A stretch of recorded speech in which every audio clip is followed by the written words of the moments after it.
thank you for clicking this video. If you are contacting me because you want me to do some work for you, or you are looking for work, the purpose of this channel, my friend, is not that. For right now, it's not that. Maybe in the future. So what is the purpose of this channel? The purpose of this channel is just to give you an idea how you can make your own work. I showed you, I explained you how you can do it. Easy thing, in some jobs are hard to do it. But I explained you how you can do it. For most of those jobs, you will need tools. And not only that, you will need to have like the skill how to use the sewing machine. You have to know that. But I am giving you an idea how you can make it. So that is the purpose of this channel.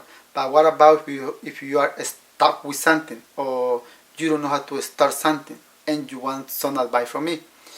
I don't have a problem with that, my friend. Just let me know, contact me to a messenger or to email and let me know what is the problem, and I will be glad to help you. So thank you. Just keep that in mind.